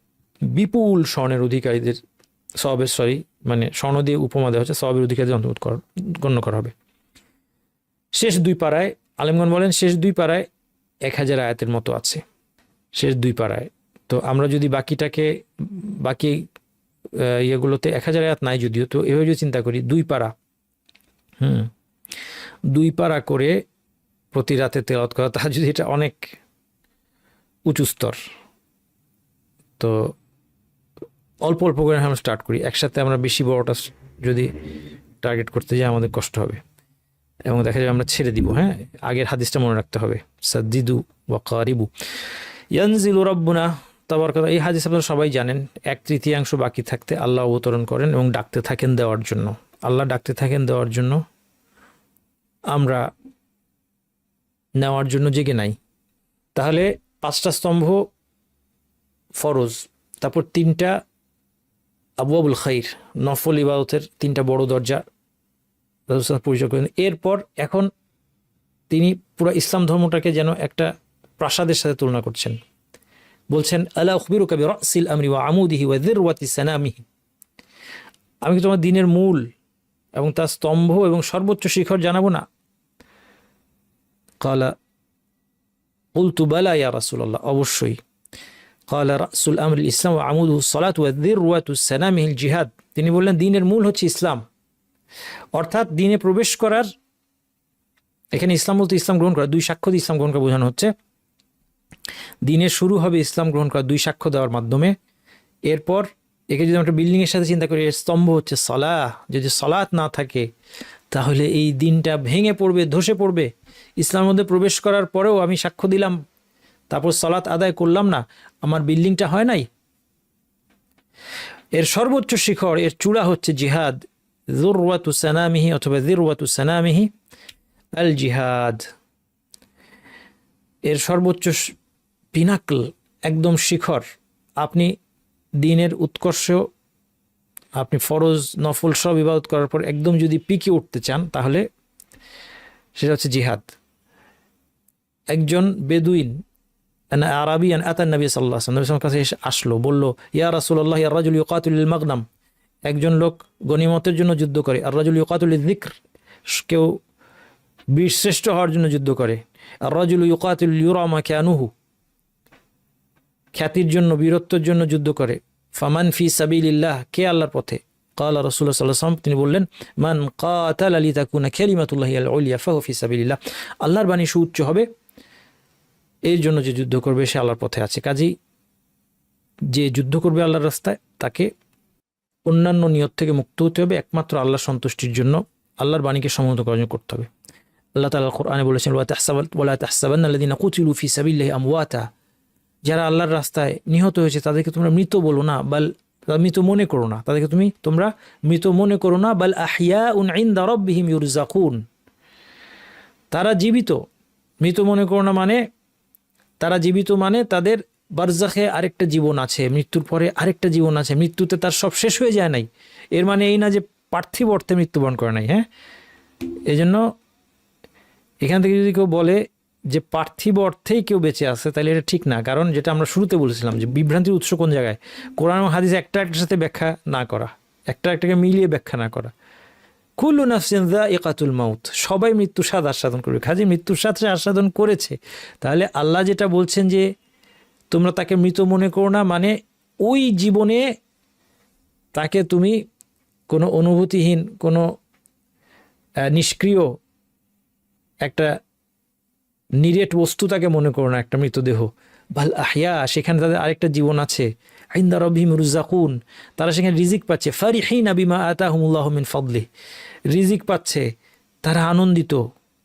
আল্লাহ তাদেরকে তার নিজ অনুগ্রহে যা দিয়েছেন সেটা পেয়ে তারা আনন্দিত। ওয়াইয়াস্তাবশিরুনা বিল্লাযিনা লাম ইয়ালহাকু বিহিম মিন খালফিহিম আল্লা খাউফুন আলাইহিম ওয়া লাহুম ইয়াহজানুন ইয়াস্তাবশিরুনা বিনি'মাতিন ওয়া ফাদলিন ওয়া আল্লাহু ইউযি'ুল মুমিনিন। এবং তারা যারা তাদের সাথে মিলিত হয়নি তাদের সম্পর্কে এই সুসংবাদ পেয়েও তারা আনন্দিত যে তারাও যদি শহীদ হয় তাদের কোনো ভয় বা দুঃখ থাকবে না। তারা আল্লাহর পক্ষ থেকে বিরাট নিয়ামত বহুগুণে বর্জিত পুরস্কার লাভে আনন্দিত, এবং এই জন্য আনন্দিত যে আল্লাহর মুমিনদের প্রতিদান নষ্ট হতে দেন না। কারণ তারা দেখতে পেয়েছে মৃত্যুর পরে, তারা আল্লাহর রাস্তায় শাহাদাত বরণ করার পরে তারা দেখতে পেয়েছে যে কিভাবে আল্লাহ সুবহানাহু ওয়া তাআলা তাদেরকে সম্মানিত করেছেন। এই জন্য রাসূল সাল্লাল্লাহু আলাইহি ওয়াসাল্লামের হাদিস থেকে আমরা জানতে পারি, আন মাসরুক বলছেন, আমরা আব্দুল্লাহ অর্থাৎ আব্দুল্লাহ ইবনে মাসউদ রাদিয়াল্লাহুকে জিজ্ঞেস করলাম এই আয়াতটা সম্পর্কে, যে আয়াতটা আমরা পড়লাম। ক্বালা আমা ইন্না কাদ সাআলনা আন যালিক, আমরাও জিজ্ঞেস করি, অর্থাৎ রাসূল সাল্লাল্লাহু আলাইহি ওয়াসাল্লামকে আমরাও জিজ্ঞেস করেছিলাম এই আয়াত সম্পর্কে, যে কিভাবে বেঁচে আছে শহীদরা, শহীদের বেঁচে থাকার অর্থটা কি। রাসূল সাল্লাল্লাহু আলাইহি ওয়াসাল্লাম বলছেন, আরওয়াহুম ফি জাওফি তায়রিন খুদ্রিন, তাদের আত্মাগুলোকে আল্লাহ সবুজ রঙের পাখির মধ্যে ভরে দিয়েছেন। লাহা কানাদিলু মুআল্লাকাতুন বিল আরশ, এই পাখিগুলোর ঝাড়বাতির মতো নেস্ট আছে, আরশ থেকে ঝুলন্ত। তাসরাহু মিনাল জান্নাতি হাইসু শাআত, এই পাখিগুলো জান্নাতে ঘুরে বেড়ায়, যেখানে চায় ঘুরে বেড়ায়। সুম্মা তাউই ইলা তিলকাল কানাদিল, এবং তারপরে এই ঝাড়বাতিগুলোতে, আরশ থেকে ঝুলন্ত ঝাড়বাতিগুলোতে ফিরে আসে। ফাত্তালা ইলাইহিম রাব্বুহুম ইত্তিলাআতান, তাদের রব তাদের দিকে উকি দিয়ে দেখেন। ফাকালা হাল তাশতাহুনা শাইআন, তোমরা কি কিছু চাও, তোমাদের কোনো কামনা আছে, জিজ্ঞেস করেন আল্লাহ তাআলা। ক্বালু আইয়া শাইইন নাশতাহি ওয়া নাহনু নাসরাহু মিনাল জান্নাতি হাইসু শিনা, আর কি চাইবো, আমরা জান্নাতে যেখানে খুশি ঘুরে বেড়াচ্ছি। ফাফআলা যালিকা বিহিম সালাসা মাররাত, তিনবার তাদেরকে প্রশ্ন করেন। ফালাম্মা রাআউ আন্নাহুম লান ইউতরাকু মিন আন ইউসআলু, যখন তারা দেখে যে আমাদেরকে কিছু না চাইলে আল্লাহ ছাড়বেন না, কিছু চাইতেই হবে। ক্বালু ইয়া রাব্বি, তারা তখন বলে, হে আমার রব, নুরিদু আন তারুদ্দা আরওয়াহানা ফি আজসাদিনা হাত্তা নুকতালা ফি সাবিলিকা মাররাতান উখরা, আমরা চাই আমাদের আত্মাগুলো আবার আমাদের দেহে ভরে পৃথিবীতে পাঠান, আবার আপনার রাস্তায় শহীদ হতে চাই।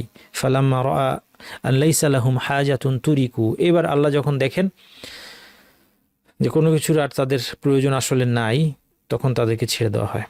অন্য হাদিসের মধ্যে রাসূল সাল্লাল্লাহু আলাইহি ওয়াসাল্লাম বলেন, শাহীদ ইনদাল্লাহি সিত্তু খিসাল, শহীদের 6টা বিশেষ পুরস্কার আছে। ইউগফারু লাহু ফি আউয়ালি দাফহা, তার প্রথম রক্তপাতের সাথে সাথে তাকে ক্ষমা করে দেওয়া হয়। ওয়া ইয়ারা মাকআদাহু মিনাল জান্নাহ, সে জান্নাতে তার আসন দেখতে পায়। ইউজারু মিন আযাবিল কবর, তাকে কবর আযাব থেকে মুক্তি দেওয়া হয়। ইয়ামানু মিনাল ফাযাইল আকবার, এবং কিয়ামতের দিনের যেই সবচেয়ে বড় ভয় ভীতিপূর্ণ অবস্থা তৈরি হবে সেখান থেকে সে নিরাপদ থাকবে। ওয়ায়ুদাউ আলা রাসি তাজুল ওয়াকার, তার মাথায় একটা সম্মানের মুকুট পরানো হবে। আল ইয়াকুতাতু মিনহা খায়রু মিনাদ দুনিয়া ওয়া মা ফিহা, এর একটা ইয়াকুত পাথর দুনিয়া এবং দুনিয়ার মধ্যে যা আছে সবকিছু থেকে উত্তম। ওয়ুজাওয়াজু ইসনাতাইনি ওয়া সাবঈনা যাওজাতান মিনাল হুরুল ঈন, আল হুরুল ঈন থেকে 72 জনের সাথে তাকে বিয়ে দেওয়া হবে। ওয়ুশাফাউ ফি সাবঈনা মিন আকারিবিহি, এবং তার 70 জন আত্মীয়র ব্যাপারে তার শাফায়াত শোনা হবে। অনেকগুলো হাদিস আছে, আমাদের সামনে আরও কথা আছে, আমরা একটু স্কিপ করে গেলাম। কুল্লুল মাইয়িত ইউখতামু আলা আমালি ইল্লাল মুরাবিত, সীমান্ত প্রহরী সম্পর্কে বলা হয়েছে যে প্রত্যেক মৃতের আমল সিল করে দেওয়া হয় সীমান্তরক্ষী ছাড়া। ফাইন্নাহু ইয়ানমু লাহু আমালহু ইলা ইয়াউমিল কিয়ামাতি ওয়া ইউআম্মানু মিন ফাত্তানিল কবর, তার আমল কিয়ামত পর্যন্ত বৃদ্ধি পেয়ে থাকবে, তাকে কবরের ফিতনা থেকে নিরাপদ রাখা হয়। অন্য হাদিসে ওয়াইন্না ফিল জান্নাতি মিআতা দারাজা আ'আদাহা আল্লাহু লিল মুজাহিদিনা ফি সাবিলিল্লাহি মা বাইনা দারাজাতাইনি কামা বাইনা সামাই ওয়াল আরদ। নিশ্চয় জানাতে 100টি স্তর আছে শুধুমাত্র আল্লাহর রাস্তায় জিহাদকারীদের জন্য। প্রত্যেক স্তরের মাঝে আকাশ এবং পৃথিবীর মধ্যকার অনুরূপ দূরত্ব রয়েছে। এই জন্য জান্নাতের স্তরের সংখ্যা 100রও বেশি। শুধু মুজাহিদদের জন্য 100টা স্তর। কোনো কোনো হাদিসে শুধুমাত্র 100টা স্তর বলা আছে, মুজাহিদ বলা, কিন্তু একটা হাদিস একটা ব্যাখ্যা করে। এই হাদিস থেকে আমরা বুঝতে পারি যে এই 100টা স্তর শুধু মুজাহিদদের, এবং এক একটা স্তর আকাশ এবং পৃথিবীর মধ্যে অনেক প্রশস্ত এক একটা স্তর। আর এর বাইরে মুজাহিদ নয় যারা, তাদেরও অনেক স্তর আছে। সুম্মা ক্বালা, শেষ পর্যায়ে এখন তাহলে এখানে নতুন করে আমরা পেলাম জিহাদ, 5টা স্তম্ভ, 5 থেকে কমে আসলো 3টা, আবু আবুল খাইর, এবং একদম ইসলামের পিনাকল হচ্ছে আল্লাহর রাস্তায় যুদ্ধ করা। এরপর একদম সবগুলোকে নিয়ন্ত্রণকারী একটা ফর্মুলা রাসূলুল্লাহ সাল্লাল্লাহু আলাইহি ওয়াসাল্লাম দিয়ে দিলেন, যেটা আমাদের অত্যন্ত দরকার সবসময়। সেটা কি? তিনি বলছেন আলা উখবিরুকা বিমিলাকি যালিকা কুল্লিহি, এই সব কিছুকে নিয়ন্ত্রণকারী কোন জিনিস সেটা কি বলবো? কুলতু বালা ইয়া রাসূলুল্লাহ, বলুন। ফাআখাযা বিলিসানিহি, জিহ্বাটা ধরলেন রাসূল সাল্লাল্লাহু আলাইহি ওয়াসাল্লাম, জিহ্বাটা ধরলেন, বললেন কুফা আলাইকা হাদা, এটাকে নিয়ন্ত্রণ করো। কুলতু ইয়া নাবিয়াল্লাহি ওয়া ইন্না লামুআখাযুনা বিমা নাতাকাল্লামু বিহি।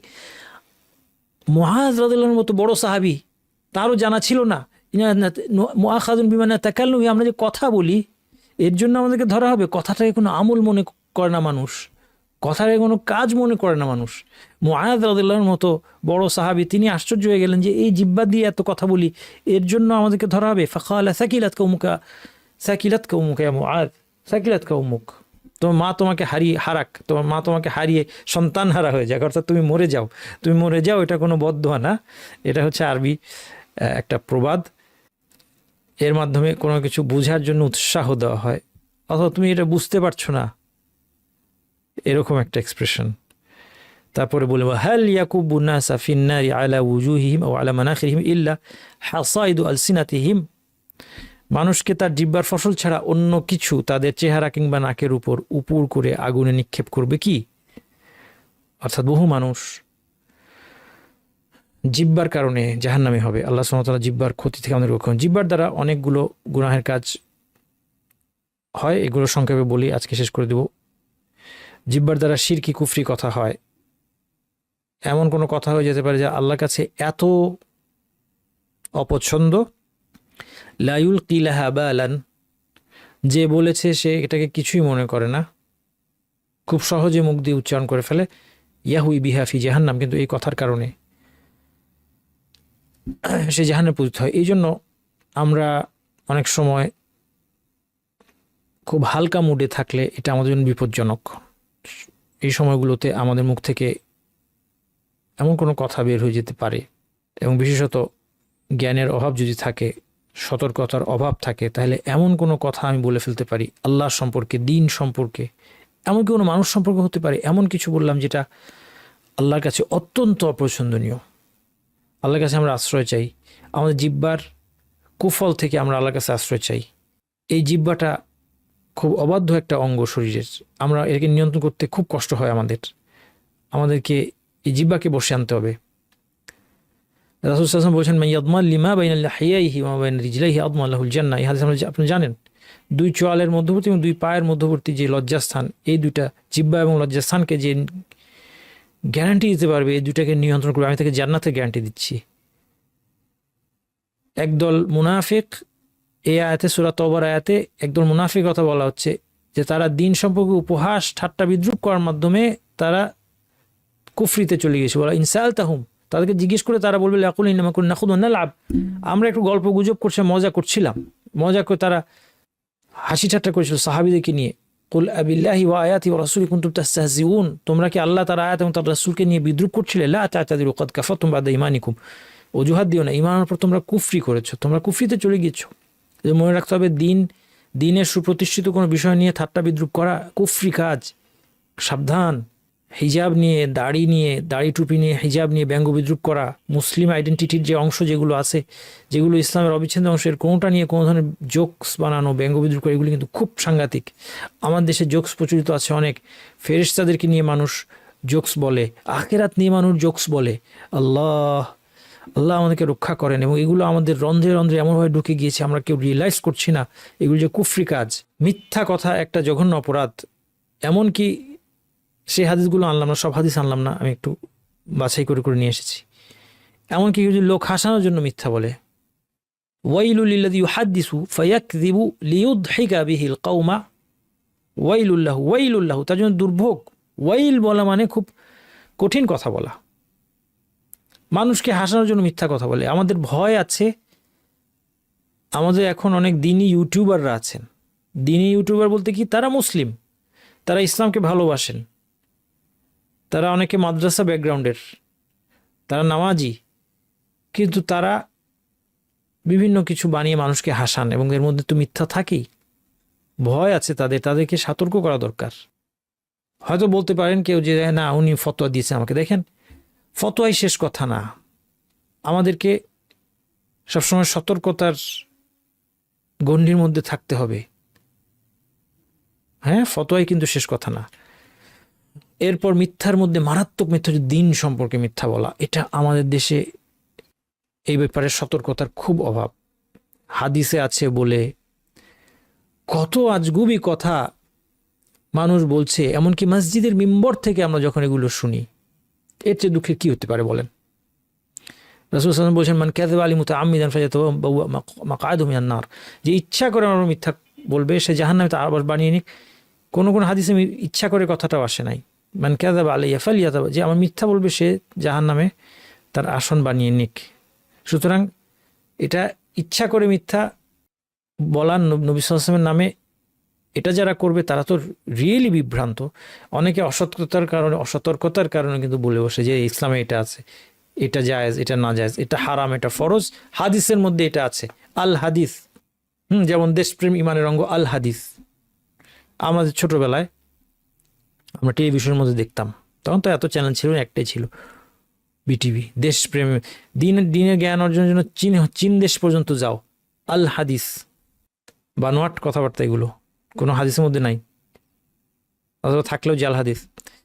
এরপরে রাসূলুল্লাহ সাল্লাল্লাহু আলাইহি ওয়াসাল্লাম বললেন, আলা উনাব্বিউকুম বিআকবারিল কাবাইর, সবচেয়ে বড় কবিরা গুনাহের কথা কি তোমাদেরকে বলবো না? কুলনা বালা ইয়া রাসূলুল্লাহ, বলুন। হ্যাঁ, আমরা হলে বললেন না, গুনাহের কথা আলোচনা করেন না। সাহাবীরা বলেন, মা বলেন, কারণ আমাদের বাঁচতে হবে। আল ইশরাকু বিল্লাহ, আল্লাহর সাথে শরীক করা। উকুকুল ওয়ালিদাইন, মা বাবার সাথে দুর্ব্যবহার। ওয়া কানা মুত্তাকিআন, তিনি হেলান দিয়েছিলেন। ফাজালাস, উঠে বসলেন। ফাকালা আলা ওয়া কাউলুজ জুর ওয়া শাহাদাতুজ জুর, আলা ওয়া কাউলুজ জুর ওয়া শাহাদাতুজ জুর, বলতেই থাকলেন যে মিথ্যা কথা এবং মিথ্যা সাক্ষ্য, মিথ্যা কথা এবং মিথ্যা সাক্ষ্য। ফামাজাল ইয়াকুলু হাত্তা কুলতু লা ইয়াসকুত, সাহাবী বলছেন আমার মনে হচ্ছে উনি থামবেনই না। শাহাদাতুজ জুর, মিথ্যা সাক্ষ্য আজকে দেওয়া কত সহজ। অল্প কিছু টাকা দিয়ে আপনি সাক্ষ্য কিনতে পারেন। মিথ্যা সাক্ষ্য দিতে অনেক সময় বাধ্য করা হয় মানুষকে। পুলিশ, আমি একবার শুনেছিলাম, পুলিশ একজনের বিরুদ্ধে কেস দিবে, সে হয়তো সত্যি অপরাধী, কিন্তু কেসটা দাঁড় করানোর জন্য তাদের একটা সাক্ষী লাগবে। পাশের বাসার একজনকে ধরে নিয়ে গিয়ে তাকে থ্রেট দিয়ে সাক্ষ্য আদায় করেছে। হয়তো হতে পারে সে লোকটা আসলেই খারাপ অপরাধী, যিনি সাক্ষ্য দিচ্ছেন তিনিও বুঝতে পারেন, কিন্তু তিনি তো ওই কাজটা করতে তাকে দেখেননি। সে এই হত্যাকাণ্ড ঘটিয়েছে, তিনি তো দেখেননি, কীভাবে সাক্ষ্য দিবেন? আল্লাহু আকবার। আল্লাহর কাছে আশ্রয় চান, আল্লাহর কাছে আমাদের কান্নাকাটি করে আশ্রয় চাওয়া উচিত এই পরিস্থিতি থেকে। এরপর রাসূল বলেছেন, ইজতানিবুস সাবাল মুবিকাত, 7টা বিধ্বংসী পাপ থেকে বেঁচে থাকো। এর মধ্যে কি আছে? শিরকু বিল্লাহ, আল্লাহর সাথে শিরক করা, সিহর, জাদুটোনা, কাতলুন নাফস, হত্যা করা, সংক্ষেপে বলছি, আকলুর রিবা, সুদ খাওয়া, আকলু মালিল ইয়াতিম, ইয়াতিমের সম্পদ খাওয়া, তাওয়াল্লি ইয়াউমাজ জাহফ, যুদ্ধের দিন যখন দুই দল মুখোমুখি হয়, শত্রু ও অবিশ্বাসী, তখন পালিয়ে আসা, কাযফুল মুহসানাতিল মুমিনাত গাফিলাত, এবং সতীসাধ্যী মুমিন নারীকে অশ্লীলতার অপবাদ দেওয়া, ব্যভিচারের অপবাদ দেওয়া, এটা একটা বিধ্বংসী অপরাধ। এমনকি ব্যভিচারের অপরাধ এত খারাপ যে নিজের দাসকেও কেউ যদি দেয়, দেখেন হাদিসে কি বলছেন, মান কাযাহা মামলুকাহু ওয়া হুয়া বারিউন মিম্মা ক্বাল জুলিদা ইয়াউমাল কিয়ামা ইল্লা আন ইয়াকুনা কামা ক্বাল, তার উপর মিথ্যা অপবাদের যে শাস্তি, কেউ যদি তার দাসকেও ব্যভিচারের অপবাদ দেয়, এই মিথ্যা অপবাদের শাস্তি কিয়ামতের দিন হলেও তার উপর কায়েম করা হবে। সাধারণভাবে অন্যান্য যে কোনো অপবাদ খুব বড় ধরনের একটা গুনাহ, কাউকে মিথ্যা অপবাদ দেওয়া যে কোনো ধরনের। আল্লাহ বলছেন মান ক্বালা ফি মুমিনিন মা লাইসা ফিহি, মুমিন সম্পর্কে যে এমন একটা কথা বলবে যেটা তার মধ্যে নাই, এমন একটা বিষয় তাকে অপবাদ দিল, আসকানাহুল্লাহু রাদগাতাল খাবালি হাত্তা ইয়াখরুজা মিম্মা ক্বালা, তাকে আল্লাহ আখিরাতে জাহান্নামীদের নিঃসরণ, রক্তপুজ এগুলোর মধ্যে রাখবেন যতক্ষণ না সে যা বলেছে তার দায় থেকে মুক্ত হয়। লোকটা হয়তো জাহান্নামী না, হয়তো চির জাহান্নামী না, কিন্তু কত কঠিন সময় সে জাহান্নামে পার করবে। সে হয়তো মুমিন, একসময় জান্নাতে যাবে, কিন্তু তার আগে কত খারাপ সময় সে পার করবে জাহান্নামে। আল্লাহ তাআলার কাছে আমরা জিহ্বার উপরে আশ্রয় চাই, আল্লাহ আমাদেরকে জিহ্বার নিয়ন্ত্রণ দান করেন। এরপর আছে গীবা। গীবার পরিচিতিটা আমাদের কাছে খুব অস্পষ্ট অনেকের কাছে। যেন দেখেন হাদিস আগে দেখে নেই, রাসূল সাল্লাল্লাহু আলাইহি ওয়াসাল্লাম বললেন আতাদরুনা মাল গীবা, গীবা কি তোমরা কি জানো? সাহাবীরা বললেন আল্লাহু ওয়া রাসূলুহু আলাম, আল্লাহ আল্লাহর রাসূল ভালো জানেন। যিকরুকা আখাকা বিমা ইয়াকরাহু, তোমার ভাই যেটা অপছন্দ করে সেটা বলা তার সম্পর্কে। এটা কিন্তু অনেক ব্রড একটা ডেফিনেশন। আমরা এটার সাথে অনেক ধরনের কন্ডিশন লাগিয়েছি। দেখেন বিশেষ বিশেষ পরিস্থিতিতে গীবতটা জায়েজও হয়, কিন্তু আগে সেই পরিস্থিতিটা আমরা না খুঁজি, কারণ আমরা এমনিতেই অনেক বেশি গীবতের মধ্যে ডুবে আছি। আমাদের যদি বাঁচতে হয় আমাদেরকে বেশি সতর্কতা অবলম্বন করা দরকার এখন। এই জন্য এই ব্রড ডেফিনেশন নিতে হবে, যিকরুকা আখাকা বিমা ইয়াকরাহ। কারো সম্পর্কে, আপনার দ্বীনি ভাই বোন মুসলিম সম্পর্কে এমন একটা কথা আপনি বললেন, সেটা তার মেধা সম্পর্কে হতে পারে, তার মেধার সম্পর্কে, তার মেধার মধ্যে ঘাটতি আছে, এটা আপনি অবলীলায়, আমরা অনেক সময় শিক্ষকরা এটা করি। আমার ছাত্র সম্পর্কে আমি আমার কলিগের কাছে বললাম, আমি একজন শিক্ষক, আমার ছাত্রটা যে কিছু পারে না পড়া, এটা গিয়ে আমি আমার শিক্ষকের কাছে বলছি, আমার কলিগের কাছে বলছি। কারো হাইট নিয়ে, কারো গায়ের কালার নিয়ে এটা হতে পারে, কারো কথা বলার ধরন নিয়ে এটা হতে পারে। কথা বলার ধরন নিয়ে আমরা হাসাহাসি করি, মানুষ শুধু উল্লেখ করি না, হাসাহাসি করি রীতিমতো। আল্লাহ আমাদের কি হবে? এরপর এরকম কত কিছু আমরা প্রতিনিয়ত বলছি। আমরা যদি মানুষ সম্পর্কে টোটালি কথা বলা বন্ধ করতে পারতাম, তাহলে বোধহয় গীবত কোনোভাবে বন্ধ হতো। তখন সাহাবীরা বলেন ইনকানা ফিহি মা তাকুল, যদি তার মধ্যে এটা থাকে, যেটা বলা হচ্ছে এটা যদি তার মধ্যে সত্যিই থাকে, তখন রাসূল বলেন ফাকাদ ইখতাবতাহু, তাহলে তো তুমি গীবত করলে। ওয়া ইন লাম ইয়াকুন ফিহি ফাকাদ বাহাত্তাহু, আর যদি তার মধ্যে এটা না থাকে তা তুমি মিথ্যা অপবাদ দিলে, আরো সাংঘাতিক। গীবত করা এবং অন্য সম্মানে আঘাত করার শাস্তি সম্পর্কে রাসূল সাল্লাল্লাহু আলাইহি ওয়াসাল্লাম বলেন লাম্মা উরিজা বি মারারতু বিকওমিন লাহুম আযফারুন মিন নুহাস, মিরাজের সময় আমি নখওয়ালা একদল লোকের কাছে, তাদের তামার নখ ছিল, এরকম একদল লোকের কাছে পাশ দিয়ে গেলাম। ইয়াখমিশুনা উজুহাহুম ওয়া সুদুরাহুম, তারা তাদের চেহারা এবং বুক আছড়াচ্ছে, খামচি দিচ্ছে নিজের শরীরে। মান হাউলা ইয়া জিবরিল, রাসূল জিজ্ঞেস করলেন জিবরিল এরা কারা? ক্বালা হাউলা আল্লাযিনা ইয়াকুলুনা লুহুমান নাস, এরা মানুষের গোশত খায়। ওয়া ইয়াকাউনা ফি আরাদিহিম, মানুষের সম্মানে আঘাত হানে। ইউটিউবের মধ্যে একদল আমরা মুসলিমরা বসে আছি কমেন্ট করে সম্মানে আঘাত হানার জন্য, তাও যার তার না, অনেক ইসলামী ভালো আলেমদের সম্মান আঘাত হওয়ার জন্য, আঘাত করার জন্য। কোথায় আমাদের আখিরাতের ঈমান? আমরা বসে আছি আমাদের 10 আঙ্গুল নিয়ে, এই 10 আঙ্গুলে, মনে হতো যে 10 আঙ্গুলে তামার নখ কেন লাগানো হয়? এখন আপনার হাতের সামনে যখন আপনি কিবোর্ড নিয়ে বসেন, মনে হয় যেন রাসূল সাল্লাল্লাহু আলাইহি ওয়াসাল্লাম হাদিসের তাৎপর্যটা বুঝতে পারছেন। আল্লাহ, আঙ্গুলের সাথে সম্পর্ক কি? এই আঙ্গুল, এই 10টা আঙ্গুল দেখেন কত সুন্দর আজকে আমাদের অবস্থায় মিলে গেছে। এই 10টা আঙ্গুল দিয়ে আমরা এই কিবোর্ডের উপর টাইপ করে আজকে আলেমদের গোশত খাচ্ছি, দায়ীদের গোশত খাচ্ছি। সেই আঙ্গুলগুলা আমরা নিজেদের গোশত আছড়াবো। আল্লাহ আমাদেরকে রক্ষা করুন, হেফাজত করুন। এরপরে আছে নামিমা, খুব খারাপ একটা গুনাহ হচ্ছে নামিমা। নামিমা অর্থ কি? নামিমা অর্থ বাংলা বলে চগলখুরি। চগলখুরি বলে এটার অর্থ কেউ বুঝে কিনা এটা আমার সন্দেহ। এমন একটা শব্দ যেটা শব্দটা শুনলে কোনো অর্থ বোঝা যায় না। নামিমা হচ্ছে এক দলের কথা আরেক দলের মধ্যে কাছে গিয়ে এমনভাবে লাগানো যে তাদের মধ্যে পরস্পর বিরোধ সৃষ্টি হয়।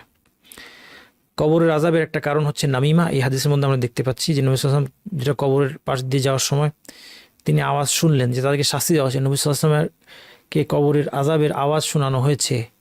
এটাও নবী সাল্লাল্লাহু আলাইহি ওয়াসাল্লামের একটা মর্যাদার ব্যাপার।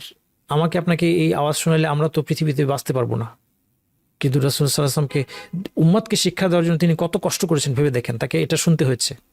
তারপর বললেন এদেরকে শাস্তি দেওয়া হচ্ছে, কিন্তু কোনো কঠিন বিষয়ের জন্য না, এমন কোনো একটা বিষয় না যে সেটা থেকে বেঁচে থাকা খুব কঠিন ছিল, কিন্তু পরিণতির দিক থেকে এটা খুব সাংঘাতিক।